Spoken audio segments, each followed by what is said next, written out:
Hi friends, అందరికీ నమస్కారం. Friends, ఈ వీడియోలో ఏపీ రాష్ట్ర వ్యాప్తంగా ఉన్నటువంటి ప్రజలందరికీ కూడా ఊహించని శుభవార్త అయితే వచ్చిందండి. సో మన యొక్క రాష్ట్ర వ్యాప్తంగా మనకు ఈ యొక్క ప్రమాణ స్వీకారాలైతే ముఖ్యమంత్రి అలాగే డిప్యూటీ సీఎంగా అలాగే మన యొక్క రాష్ట్ర వ్యాప్తంగా మంత్రులందరూ కూడా ప్రమాణ స్వీకారాల కార్యక్రమం అయితే పూర్తయిపోయింది. సో గవర్నమెంట్ అంతా కూడా ఫామ్ అయిపోయిందనమాట. ఇప్పుడు మనకు తొలి సంతకాలు అనేటివి ఏ పథకాలపైన ఏ ఫైల్స్ పైన సీఎం నారా చంద్రబాబు నాయుడు గారు పెట్టబోతున్నారు అనేది రాష్ట్ర వ్యాప్తంగా అయితే హాట్ టాపిక్ అనమాట. ఈ నేపథ్యంలో మనకు ఏ ఫైల్స్ మీద సంతకం పెట్టబోతారో ఇప్పుడిప్పుడే మనకు ఒక అప్డేట్ అయితే వచ్చింది. సో మొట్టమొదటిగా మనకు అమలు చేయబోయేటువంటి ఎన్ని పథకాలు ఉన్నాయి, ఈ పథకాల ద్వారా ఎంతమంది లబ్ధి పొందబోతున్నారు, అంటే మహిళలు ఎంతమంది లబ్ధి పొందబోతున్నారు, అలాగే విద్యార్థులు, రైతులు, ఇంకా ఏ కేటగిరీలకు సంబంధించినటువంటి వారు ఈ పథకాల కింద లబ్ధి అనేది పొందబోతున్నారో వీడియోలో నేను మీకు పూర్తిగా తెలియచేస్తాను. వీడియోని స్కిప్ చేయకుండా కంప్లీట్గా అయితే చూడండి. అలాగే మీ యొక్క ఫ్రెండ్స్ అండ్ ఫ్యామిలీకి ఈ వీడియోని షేర్ చేస్తే వాళ్ళు కూడా ఈ విషయాన్ని తెలుసుకుంటారు.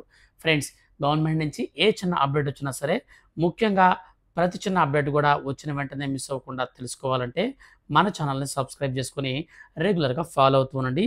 ఇక లేట్ చేయకుండా టాపిక్ని స్టార్ట్ చేద్దాం. ఫ్రెండ్స్, మన యొక్క రాష్ట్ర వ్యాప్తంగా ఉన్నటువంటి ప్రజలందరికీ కూడా ఇప్పుడిప్పుడే ఊహించని శుభవార్త అయితే వచ్చిందనమాట.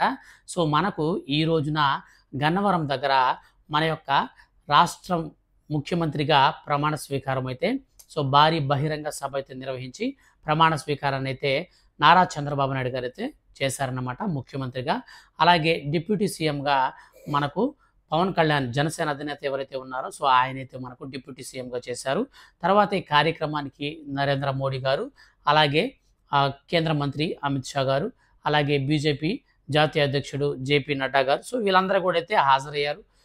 మాజీ గవర్నర్ అనమాట తమిళసై, వాళ్ళందరూ కూడా చాలామంది, రజనీకాంత్, చిరంజీవి గారు, ఇంకా కొంతమంది అయితే వీళ్ళు రామ్ చరణ్ గారు, ఇలాంటి వాళ్ళందరూ కూడా అయితే హాజరయ్యారనమాట.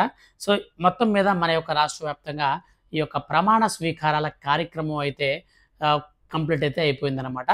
ప్రమాణ స్వీకారాల అనంతరం మన యొక్క రాష్ట్ర ప్రభుత్వం ఏ పథకాల పైన ఏ ఫైల్స్ పైన సంతకాలు పెట్టబోతుందో మనకు చాలామంది అయితే కొన్ని రకాల ఫైల్స్ చెప్తున్నారు. నేను జెన్యూన్గా అయితే మీకు నేను చెప్తాను.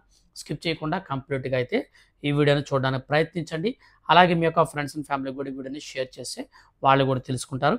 ఇక మనం మొట్టమొదటిగా చూసుకున్నట్లయితే మనకు ఈ రోజున ప్రమాణ స్వీకారం కంప్లీట్ అయిపోయింది.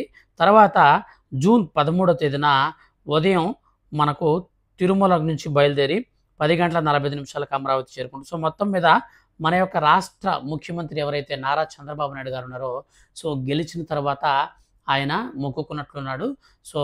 గెలిస్తే నేను ఈ విధంగా తిరుపతికి వస్తానని చెప్పేసి ఆయన ఏదో మొక్కుబడినట్టుంది. మొత్తం మీద అయితే ఆయన ప్రమాణ స్వీకారం అనంతరం ఇప్పుడు తిరుపతికి అయితే వెళ్ళాడనమాట.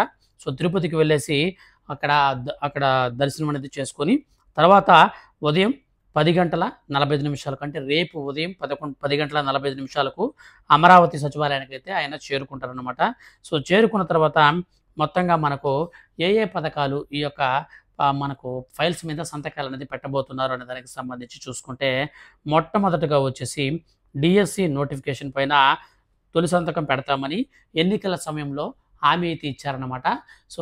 ఏదైతే ఈ యొక్క ఎన్నికల సమయంలో హామీ ఇచ్చారో ఆ హామీని నిలబెట్టుకునేందుకు ఇప్పుడు నేరుగా తొలి సంతకం వచ్చేసి డిఎస్సి నోటిఫికేషన్ పైన అయితే మన యొక్క రాష్ట్ర ముఖ్యమంత్రి నారా చంద్రబాబు నాయుడు గారు అయితే పెట్టబోతున్నారండి. అలాగే ఫస్ట్ సంతకం అనేది అయిపోయిన తర్వాత ఇక రెండోదిగా చూసుకున్నట్లయితే మనకు ల్యాండ్ టైటిలింగ్ యాక్ట్ అయితే ఉందన్నమాట. ల్యాండ్ టైటిలింగ్ యాక్ట్ ఇది ఏదైతే ఉందో దీన్ని అయితే రద్దు చేసేదానికైతే పెడతారు. ఇక మూడో సంతకం వచ్చేసి 4,000 రూపాయలకు సామాజిక పెన్షన్ల పెంపు, అలాగే వికలాంగులకు 6,000 రూపాయలు. ఇవైతే మనకు సంతకాలు అయితే పెడతారన్నమాట. అయితే మనకు జూలై 1 నుంచి మనకు రాష్ట్ర వ్యాప్తంగా అయితే ఈ యొక్క పెన్షన్లు అయితే పెంచేస్తున్నారు కదా.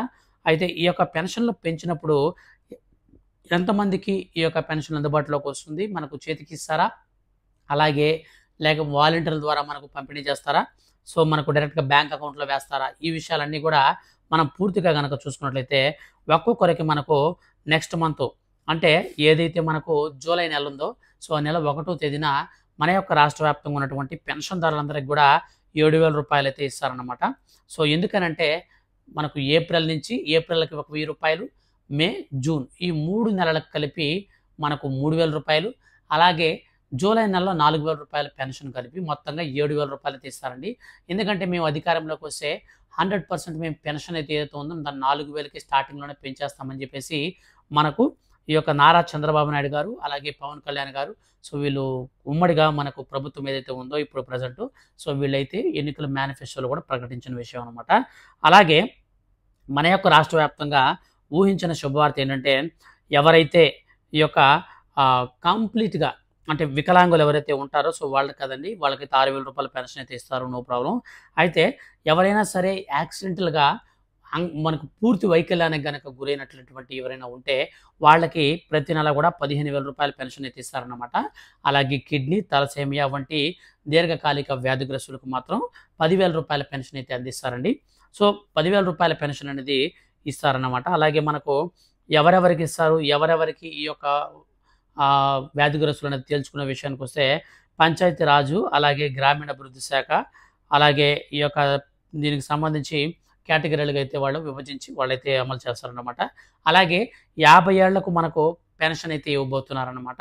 అందులో మనకు ఎస్సీ, ఎస్టీ, బీసీ ఈ యొక్క మైనారిటీ, సో 4 కేటగిరీలకు సంబంధించినటువంటి కులాలకు సంబంధించినటువంటి మహిళలు ఎవరైతే, అలాగే వృద్ధులు ఎవరైతే మనకు ఉంటారో, సో వృద్ధ మహిళలు కావచ్చు, పురుషులు కావచ్చు, వృద్ధులు ఎవరైనా సరే అనమాట. సో వాళ్ళకైతే మన యొక్క రాష్ట్ర ప్రభుత్వం 50 ఏళ్ళకి కనుక పెన్షన్లు కనుక ఇస్తే మన యొక్క రాష్ట్ర వ్యాప్తంగా దీనికి సంబంధించి కొత్త నోటిఫికేషన్ అయితే రిలీజ్ చేస్తారు. సో రిలీజ్ చేసిన తర్వాతే 50 ఏళ్ళకి పెన్షన్ అయితే ఇస్తారనమాట. సో తొలుత ప్రకటిస్తారనమాట 50 సంవత్సరాలకి పెన్షన్ అయితే ఇస్తామని చెప్పేసి.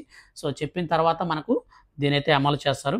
మొత్తం మీద మన యొక్క రాష్ట్ర వ్యాప్తంగా జూలై నెల పెన్షన్లకు మనకు పెంచినటువంటి పెన్షన్లకు ఎవరైతే వికలాంగులు ఉన్నారో సో ఇటువంటి వారందరికీ కూడా 4,400 కోట్ల రూపాయలు అయితే అవసరం అవుతాయంట.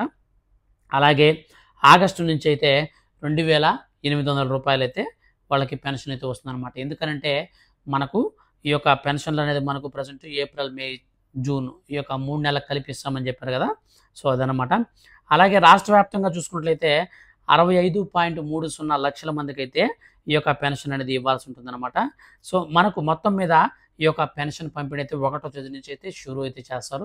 1వ తేదీన 100% అయితే మనకు పెన్షన్లు అయితే పంపిణీ చేస్తారు. అలాగే మన యొక్క రాష్ట్ర వ్యాప్తంగా ఉన్నటువంటి వాలంటీర్లకు కూడా జీతాన్ని 10,000 రూపాయలకైతే పెంచనున్నారనమాట. సో తర్వాత మనకు నెక్స్ట్ ఇప్పుడే సైన్ అయితే ఉంటుంది ఈ పథకానికి కూడా. సో 3 అయితే ఇందాక చూసాం కదా. 4వదిగా చూసుకుంటే వాలంటీర్లకు వచ్చేసి 10,000 రూపాయలు అనమాట గౌరవ వేతనం పెంపు ఉంటుంది. రాష్ట్ర వ్యాప్తంగా ఉమ్మడి 13 జిల్లాల పరిధిలో గత ప్రభుత్వం గ్రామ వార్డు సచివాలయాలను ఏర్పాటు చేసి వాలంటీర్ల వ్యవస్థను తీసుకొచ్చింది. ఆ ప్రక్రియలో భాగంగా విడతల వారీగా సుమారు 2.5 లక్షల మంది వాలంటీర్లను నియమించింది. ఎన్నికల సందర్భంలో చోటు చేసుకున్న వివిధ సంఘటనల నేపథ్యంలో వేలాది మంది వాలంటీర్లు 90% మందికి పైగా వైసీపీకి మద్దతుగా ఎన్నికలలో ప్రచారంలో భాగస్వాములయ్యారు. అయితే 1,50,000 మంది మాత్రం అలాగే వాలంటీర్లు ఉండిపోయారు. వారందరికీ గతంలో చంద్రబాబు ఎన్నికల ప్రచారంలో ఇచ్చిన హామీ మేరకు 10,000 రూపాయల జీతాన్ని ఇవ్వాలని నిర్ణయం తీసుకోబోతున్నట్లు తెలుస్తుంది. అదేవిధంగా వారి సేవలను మరింత విస్తరింప చేయబోతున్నారు. గతంలో 50 ఏళ్లకు పరిమితమైన వాలంటీర్లు గ్రామీణ ప్రాంతాల్లో మరికొన్ని ప్రాంతాల్లో వారి సేవలను ఉపయోగించుకోవడంతో పాటు సర్పంచుల ఆధ్వర్యంలో జరిగే వివిధ అభివృద్ధి కార్యక్రమాల్లో కూడా వారిని భాగస్వాములు చేసే దిశగా కొత్తగా ప్రభుత్వం యోచన చేస్తున్నట్లు చెబుతున్నారు. మొత్తం మీద ముఖ్యమంత్రి నారా చంద్రబాబు నాయుడు బాధ్యతలు చేపట్టాక పల్లె పాలనపై పూర్తి ప్రక్షాళన చేపట్టే దిశగా అడుగులు వేయబోతున్నారు. అందుకు సంబంధించి సంబంధిత అధికారులు కూడా సిద్ధం చేస్తున్నట్లు తెలుస్తుంది. సో ఈ విధంగా మనకు వాలంటీర్లు కూడా అయితే మనకు 10,000 రూపాయలు అయితే పెంచుతారనమాట. సో పెంచినటువంటి అమౌంట్ అంతా కూడా వాళ్ళకి నేరుగా ఇప్పుడు ఎలాగైతే మన యొక్క రాష్ట్ర ప్రభుత్వం ఏ విధంగా అయితే మనకు వాళ్ళకి అకౌంట్లోకి జమ చేస్తుందో సేమ్ అలాగే ఉంటుంది. అయితే వీళ్ళకి 50 ఇళ్ళు గతంలో ఉండేటివి, కానీ ఇప్పుడు దాన్ని అయితే ఎక్స్టెన్షన్ అయితే చేస్తారు. వాళ్ళ యొక్క పూర్తి బాధ్యతలన్నీ కూడా గ్రామాల్లో మనకు సర్పంచులు ఉంటారు కదా, సో వాళ్ళ ఆధీనంలో అయితే ఉంటారన్నమాట వాలంటీర్ అనేవాళ్ళు. సో తర్వాత వచ్చేసి మనకు ల్యాండ్ టైటిలింగ్ యాక్ట్ అనమాట. సో ల్యాండ్ టైటిలింగ్ యాక్ట్ వచ్చేసి మనకు ఎలాగుంటుందంటే ఈ నెల 17వ తేదీన అసెంబ్లీ సమావేశాలు అయితే నిర్వహించి అసెంబ్లీలో బిల్లు ప్రవేశపెట్టి దాన్ని అయితే క్యాన్సిల్ చేస్తారండి. సో రద్దుకైతే ఈయన సైన్ చేసేస్తారు, కానీ సో అది క్యాన్సిల్ మాత్రం ఎప్పుడవుతుందంటే మనకు అసెంబ్లీ సమావేశాల్లో ల్యాండ్ టైటిలింగ్ యాక్ట్ ఉపసంహరణ బిల్లు అనేది ప్రవేశపెట్టి దాన్నైతే మనకు వెనక్కి తీసుకోవాల్సి ఉంటుంది. ఉపసంహరణ చేసుకొని దాన్నైతే రద్దు చేసుకోవాల్సి ఉంటుందన్నమాట. సో తర్వాత వచ్చేసి మనకు మన యొక్క రాష్ట్ర వ్యాప్తంగా ఉన్నటువంటి ఎవరైతే ఈ యొక్క మహిళలు ఉంటారో సో అటువంటి వారందరికీ కూడా కేవలం మీకు 18 సంవత్సరాలు నిండినటువంటి వారేంటి, 59 సంవత్సరాల వయసు కలిగినటువంటి వారు ఎవరైనా ఉంటే అటువంటి వారందరికి కూడా ప్రతి నెల 1500 రూపాయలు ఇస్తామని చెప్పారు కదా. సో దాన్ని కూడా అయితే మనకు అమలు చేస్తారు. కానీ మొత్తం మీద ఈ మంత్లో అయితే దాన్ని చేయరండి. సో వచ్చే నెలలో అయితే మనకు అమలు చేసే అవకాశం అయితే ఉంటుంది, కానీ ఈ నెల అయితే చేయరు. అలాగే మన యొక్క రాష్ట్ర వ్యాప్తంగా ఉచిత బస్సు కూడా మనకు ప్రవేశపెట్టారు కదా. సో దాన్ని కూడా అయితే మనకు ఆ పథకాన్ని కూడా మనకు తర్వాత నిదానంగా అయితే చేస్తారన్నమాట, వెంటనే చేయరు. ఎందుకంటే పూర్తి స్థాయి విధి విధానాలన్నింటినీ కూడా తీసుకోబోతున్నారన్నమాట. అలాగే మన యొక్క రాష్ట్ర వ్యాప్తంగా ఉన్నటువంటి ఈ యొక్క రైతులకు సంబంధించి మాత్రం ఈ నెలలోనే మనకు ఒక నిర్ణయం తీసుకునేటువంటి అవకాశం ఉంటుంది. సో పాత పద్ధతిలో రైతు భరోసాలో ఎవరైతే అర్హులు ఉన్నారో సో వాళ్ళని డైరెక్ట్గా దీనికి కూడా వాళ్ళ ఎలిజిబిలిటీ క్రైటీరియా చెక్ చేసి డైరెక్ట్గా అర్హులుగా తీసేసుకుంటారు. ఆ తర్వాత నెక్స్ట్ వాళ్ళ ఖాతాల్లోకి డబ్బులు కూడా అయితే వేస్తారన్నమాట.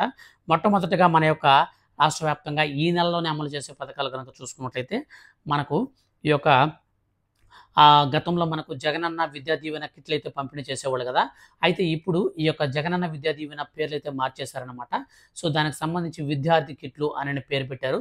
విద్యార్థి కిట్లు అంటే ఏం లేదండి, విద్యార్థులకు సంబంధించి ఈ యొక్క స్కూల్ బ్యాగు, యూనిఫాము, టై, యూనిఫామ్తో పాటుగా మనకు బుక్స్, నోట్ బుక్స్ ఇవన్నీ కూడా ఒక బ్యాగులో పెట్టిస్తారు కదా. సో అది జగనన్న విద్యా కానుక అనమాట అప్పట్లో. కానీ ఇప్పుడు దీనికి పేరు మార్చి విద్యార్థి కానుక అంటే విద్యార్థి కిట్ అంతేనండి, దానికి పేరు ఎట్లాగైతే నామకరణం చేశారు. అలాగే దీంతో పాటుగా మన యొక్క రాష్ట్ర వ్యాప్తంగా ఉన్నటువంటి అంగన్వాడీ స్కూల్స్కి సంబంధించి మనకు జగనన్న గోరుముద్ద అనే పథకం అయితే ఉండేదన్నమాట. సో దాన్ని కూడా అయితే మనకు పేరు మార్చేసి పిఎం పోషణ అని చెప్పేసి అయితే మనకు నేమ్ కూడా మార్చేశారనమాట. సో మొత్తం మీద పేర్లు అయితే కొన్ని రెండింటికైతే మార్చారు. అలాగే మన యొక్క రాష్ట్ర వ్యాప్తంగా కొత్త రేషన్ కార్డులు కూడా త్వరలో అయితే మనకు విడుదలైతే చేయబోతున్నారన్నమాట. మన యొక్క రాష్ట్ర వ్యాప్తంగా ప్రస్తుతానికైతే మాత్రం ఇవైతే మనకు ఉన్నాయన్నమాట. సో ఇవన్నీ కూడా మనకు ఎప్పుడంటే మనకు ఖచ్చితంగా అయితే రేపటి నుంచి అయితే మనకు సైన్లు అయితే ఉంటాయన్నమాట. ఎందుకంటే ఈ రోజునైతే మనకు ఆయన తిరుపతికి అయితే వెళ్తారు కాబట్టి ఇక్కడ దర్శనం చేసుకొని సో రేపైతే మనకు ఈ యొక్క సచివాలయానికి వెళ్ళిన తర్వాత డైరెక్ట్గా మనకు ఈ సంతకాలు అయితే ఉంటాయి. సో ఫ్రెండ్స్ ఇదండి మొత్తం మీద మన యొక్క రాష్ట్ర వ్యాప్తంగా మనకు ఫస్ట్ టైం పెట్టేటువంటి 4 సంతకాలు, 4 ఫైల్స్ మీద పెట్టే సంతకాలు. ఈ వీడియో కనుక మీకు నచ్చితే లైక్ చేసి అలాగే మీ యొక్క ఫ్రెండ్స్ అండ్ ఫ్యామిలీకి ఈ వీడియోని షేర్ చేస్తే వాళ్ళు కూడా జెన్యూన్ అప్డేట్స్ అనేవి ఎప్పటికప్పుడు మిస్ అవ్వకుండా తెలుసుకుంటూ ఉంటారు. ఇలాంటి మరిన్ని లేటెస్ట్ అండ్ జెన్యూన్ అప్డేట్స్ కోసం సబ్స్క్రైబ్ చేసుకొని రెగ్యులర్గా మన ఛానల్ని వాచ్ చేస్తూ ఉండండి. Thank you for watching.